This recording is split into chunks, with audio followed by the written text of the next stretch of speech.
Hello everyone. Welcome to e-learning of cooperations lecture. Yes, in our last lecture we have started with the Maharashtra's cooperative societies. That is your chapter number 4, right? And we have seen that how the capital raising is there and why these societies were situated, right? Why it was established here. So we have learned that it was established because of the money lenders. We know that India is an agricultural country. If it is a yes, it is an agricultural country, of course there will be farmers, and of course farmer will be in need of money. And at that time, at the British era, what was going on, that farmers were not having money, and because of that they need to borrow money, they need to lend money from money lenders. Yes. And what money lenders do, they used to, we can say उनको वो ठग लेते थे. They used to charge more on the principal. Yes, we have seen it. Okay. Then we have seen that because of this reason, Maharashtra's cooperative societies were formed. Yes, in 1960. Yes, we have seen it, we have learned it. Yes, of course. Now we know that Maharashtra's cooperative society need money to give to people, to give to its member, right? It needs to give for the agricultural equipments, pesticides, fertilizers, insecticides. Yes. Then other equipments for we have seen that societies also help in uh, uh, for the education of members and their children, establishment of hospitals, schools, old age homes. Society also gives, we can say, unadulterated material. Shops are there where members are getting pure material at nominal rate. Yes. For doing all this, we have learned, for doing all this, society also needs finance. It also needs money to give to its members, to fulfill all the needs of its members. Yes. To train them, to develop them, to give them education, to give them education to their children, to give old age home to their parents. Yes. All that, to help them in agriculture, to help them in marketing, to help them in processing the product. Yes. To help them in having houses. What society needs? Society needs money for that. Yes. Society needs money. Then how it will get money? What are the sources? Yes, we know that state government gives money to cooperative societies. Yes, but is it possible for state government to manage all the funds? No.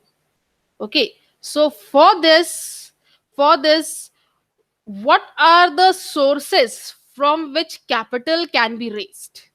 What are the ways from which a society can have money? They can have capital. Of course they are getting it from state government, but do they should they always rely on state government? Should they also always depend on state government? No. State government cannot provide each and everything, cannot provide each and every penny to Maharashtra's cooperative societies or cooperative societies or state cooperative societies. Okay.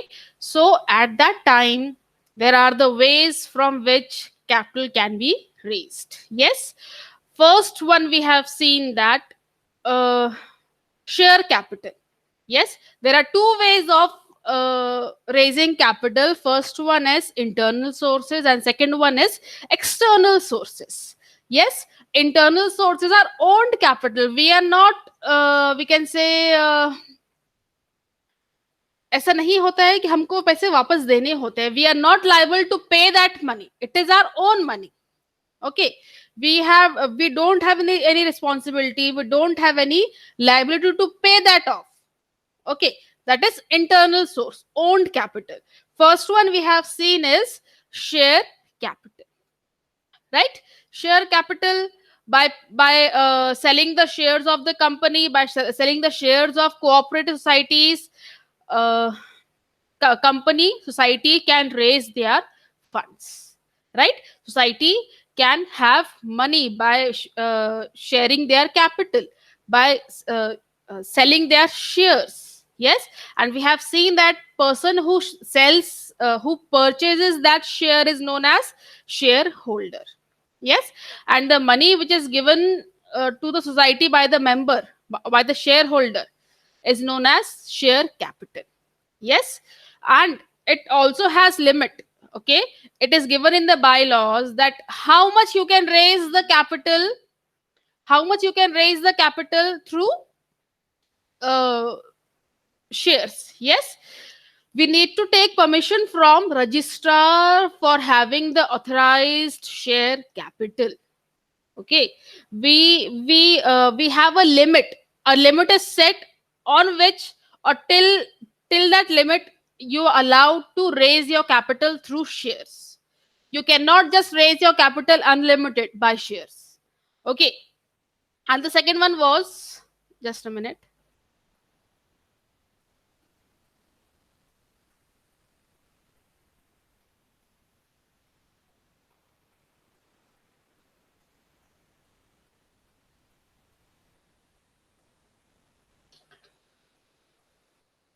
Yes, we have seen this.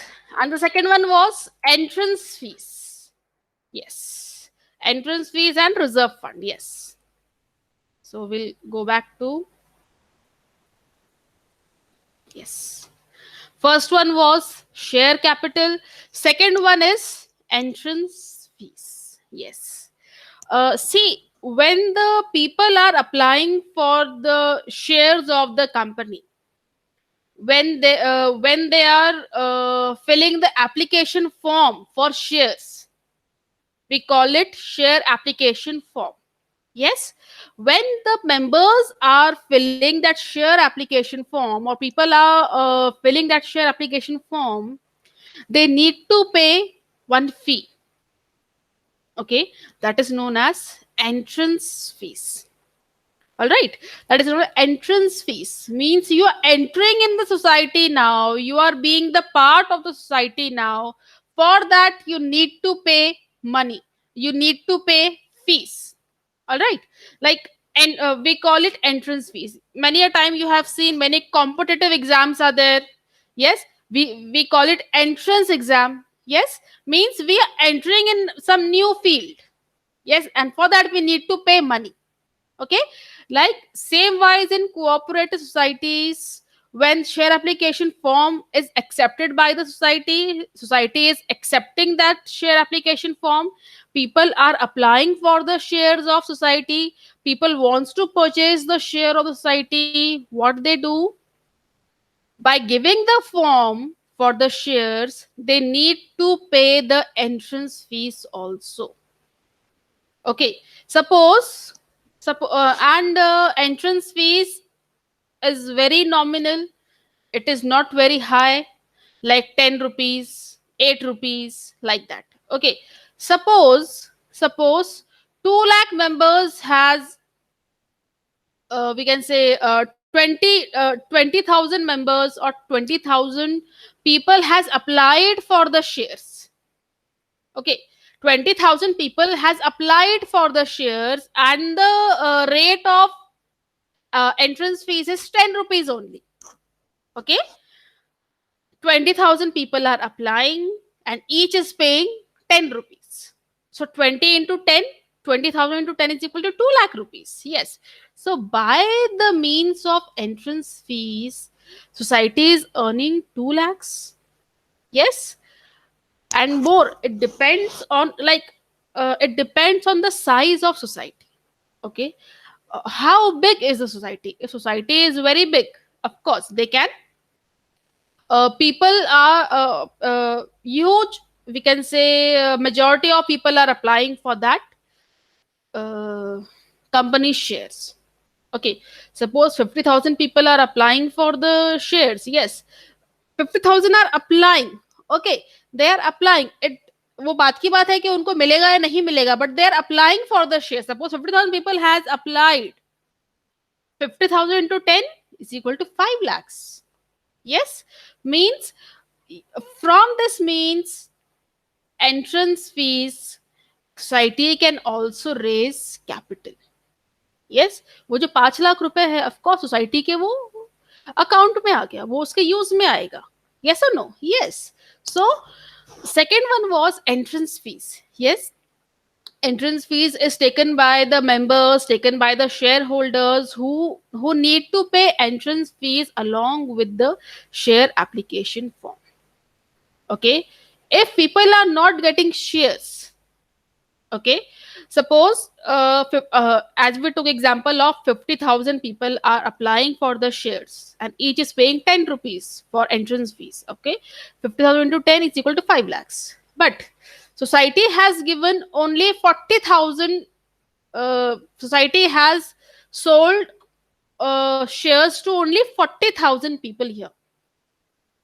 Okay, situation is 50,000 people has applied, each has paid 10 rupees. Yes, so now 5 lakh rupees are there with the society. Yes, now society has given only 40,000 shares to the shareholders. Means only 40, out of 50,000, only 40,000 people are there who is having shares. Yes, what about those 10,000 people? Is society is liable to pay them their money of entrance fees? No, it is not like that. Okay, here society is not liable to pay back the entrance fees. Okay, means 10,000 people are remaining, 10,000 into 10 is equal to 1 lakh. Society is not liable to pay that 1 lakh to people. Okay, means 40,000 लोगों को shares मिल गए, जो 10,000 लोगों को नहीं मिले, क्या society उनको पैसा देगी? क्या नहीं, society will not, we can say, responsible or not liable to pay them money. That is why entrance fees comes under internal sources, owned capital. Means here society is not liable to pay back money. Okay, whether you are getting membership or not, whether you are getting shares or not, you have paid once, forget about your money now. Same with shares, we have learned. Loss ho gaya, society is in losses, society is not liable to pay back the money of shares, the money of dividend. Okay, that is why it is known as internal sources, that is why it is known as owned capital. It is society's own capital. एक बार आपने पैसा दे दिया, वो पैसा society का हो गया. You have given your money, it is the money of society now. Okay, so entrance fees. Yes, we are talking about entrance fees. This, as I told you, the fees is very nominal. Like it is from 1 rupee to 10 rupee. All right, from 1 rupee to 10 rupee only, not beyond that. It depends on the size of society. It depends on the working area of society. It depends on the proprietor that how much should be the entrance fees. Okay, and how much should be the entrance fees, how much share should be given to people, how much authorized capital should be there, with the due permission of the registrar. Okay, so here we can say, we have learned two internal sources, that is share capital and entrance fees. Entrance fees, you are entering in the society and for that you need to pay money. Simple. Okay, for that you need to pay money to enter in the society. And if you're not getting shares, if you don't get membership, if you're not getting shares, you cannot ask for your money to give, uh, to society to give back your money. It is not like that. You have paid your money, you have paid entrance fees, now it is the money of society, you cannot ask for your money there. Okay, next one is reserve fund. Reserve fund and deposits from member or members deposits. Okay, here we'll stop with the lecture. Yes, we have learned about Maharashtra's cooperative societies, 1960, how it was established, why it was established, when it was established, what was the situation at that time when it was established, right? And we have seen that, of course, society needs money. Yes, and for that we have seen that what are the sources from which society can get money, what are the sources by which society can raise money. It cannot depend on the government for single penny every time. Yes, it need to open new ways, it need to open different areas, it need to open different sources to raise the capital, to help farmers, to help members, to help old peoples, to give them unadulterated products, to give them pure products. Of course, society needs money. Yes, and for that, for the need of money, society also gets money from state cooperative bank. Yes, or we can say state government, central government. Yes, from NABARD. Yes, we have learned it. And the other ways, we have learned two ways: internal sources and external sources. We are learning internal sources now. We have learned that there are two ways: internal source and external source. And we have seen the two ways of internal source. What is internal source? When money is whatever money you are having, it is your own money now. You're not liable to pay that money. Yes, the first one was share capital. Yes, what are the share capital? By purchasing the share, you get money. Whatever money people, your shareholders are giving you, that is your share capital. And second one we have learned today is entrance fees. Yes, it is taken along with the share application form. Members, shareholders, people need to pay that entrance fees to the society along with the share application form. It has very nominal rate. The rate is not so big. It depends on the size of society, that how much capital will be raised by entrance fees. If society is very big, society, the size of society is very big, of course more member will apply for the shares. If more members are applying for the shares, of course they will be giving share application form. Yes, if they are giving share application form, along with that entrance fees is also coming to the society. Yes, if suppose 50,000 people are applying, 50,000 into 10 is equal to 5 lakhs, means entrance fees, through entrance fees society has earned 5 lakh rupees as source of finance, we can say. Yes, so we are done with it now. We have seen two things: share capital and entrance fees. In our next lecture, we'll complete the two more sources of entrance fees of owned capital, that is reserve fund and members deposit. Yes, hope you are learning, hope you are understanding what is taught to you. Yes, try to learn more and more. You don't have more time for your boards. Okay, try to complete your notes, and if you have any doubt, please ask your teachers. Okay, students, so stay safe, stay home and study.